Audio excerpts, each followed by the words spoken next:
नमस्कार। प्रवास action news network और आप सभी का स्वागत है। यदि आप भी लोन लेकर नया घर, नई गाड़ी या पर्सनल लोन लेने की सोच रहे हैं या आप ईएमआई के भारी दबाव से जूझ रहे हैं तो आपके लिए बड़ी खुशखबरी है।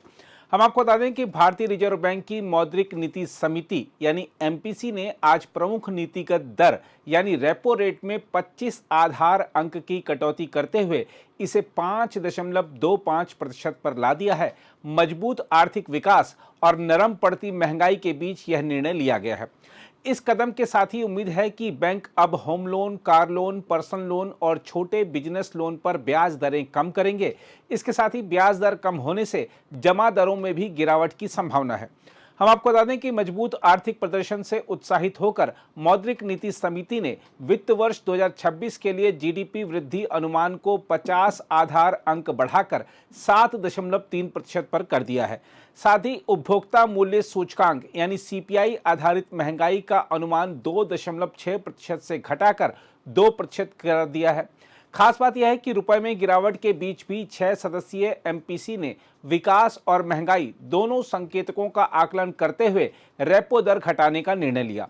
हम आपको बता दें कि जुलाई सितंबर 2025 तिमाही में जीडीपी 8.2% बढ़ी, जो पिछले साल की समान अवधि के 5.6% से काफी अधिक है।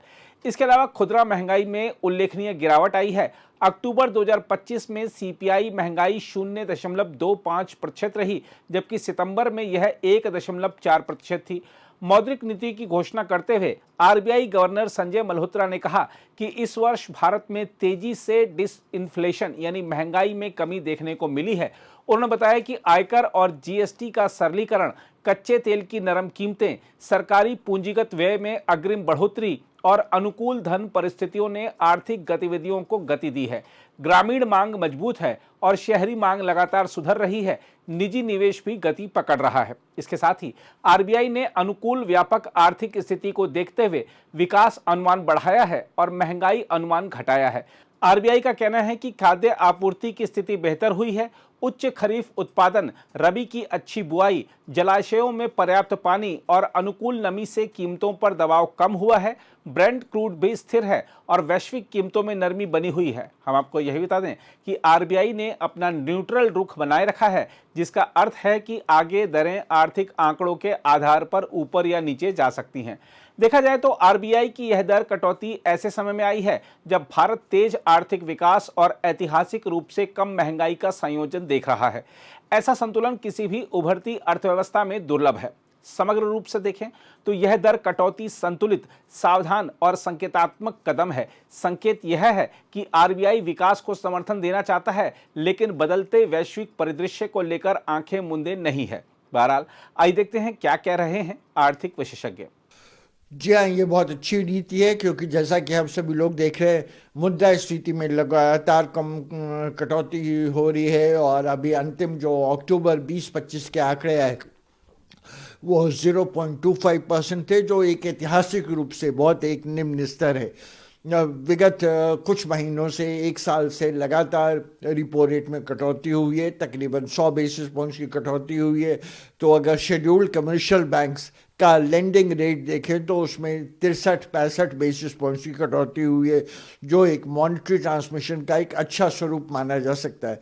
इस नीति में जो 25 बेसिस पॉइंट की कटौती हुई है, रिपो रेट 5.5 से घट के 5.25% आ गया है। इससे भी लेंडिंग रेट्स में, उधार की दरों में और कमी होगी। उससे उद्योगपतियों को, आम आदमी जो लोन लेते हैं गाड़ी के लिए, मकान के लिए, शिक्षा के लिए, उन सभी को फ़ायदा मिलेगा।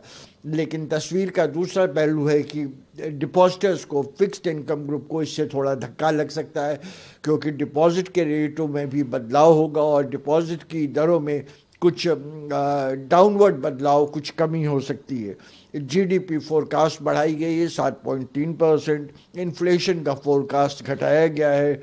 और ऐसे हालात में जब वैश्विक स्तर पे अनिश्चितता का माहौल है, भारत एक आउटलायर के रूप में एक बहुत अच्छी मिसाल प्रस्तुत कर रहा है। पहले क्वार्टर में 7.8% की हमने विकास हासिल किया, दूसरे क्वार्टर में 8.2%। तो हम सतत अनवरत रूप से 7% या उससे अधिक की विकास लगातार हासिल कर रहे हैं, जो एक बहुत अर्थव्यवस्था के लिए, भारत के लिए बहुत एक शुभ संकेत देता है। आम अगर होम लोन या बाकी लोन्स में किस तरह का फायदा मिलेगा?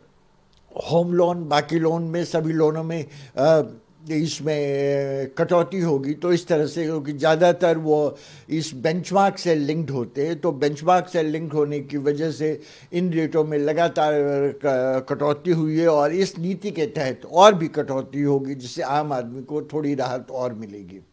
देखिए, जो रेट कट आरबीआई ने किया है, ये लार्जली हम तो एक्सपेक्ट कर रहे थे कि रेट कट होगा। इसका इवेंचुअली बेनिफिट ये होगा कि इकोनॉमी में लेंडिंग रेट्स भी धीरे धीरे नीचे आएंगे और इससे थोड़ा सपोर्ट मिलेगी इकोनॉमी को, क्योंकि रेट इसीलिए काटा जाता है इकोनॉमी को सपोर्ट देने के लिए।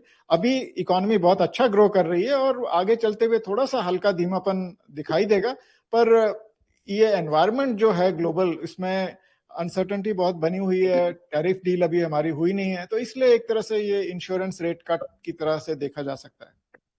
और जो सर गवर्नर ने बोला है कि ये रेयर गोल्डीलॉक्स पीरियड है और उन्होंने जो है जीडीपी का फोरकास्ट भी बढ़ा दिया, 7.3% कर दिया है, आप इसको किस तरह से देखते हैं? देखिए, ये वाकई रेयर गोल्डीलॉक्स है, क्योंकि इन्फ्लेशन आपकी लिमिट से भी, जो आपका रेंज है 2 to 6%, उससे भी नीचे आ गई है और अभी और आगे चलते हुए भी नीचे रहेगी। तो इन्फ्लेशन बहुत ही बिनाइन है और साथ में ग्रोथ रीजनेबली हेल्दी है। तो ये इस तरह, इसीलिए ये एक रेयर गोल्डीलॉक्स है, क्योंकि इस तरह का सिनेरियो बार बार दिखाई नहीं देता। अगर आप भी लेना चाहते हैं देश दुनिया की तमाम जानकारी, तो आज ही सब्सक्राइब करें हमारे चैनल को।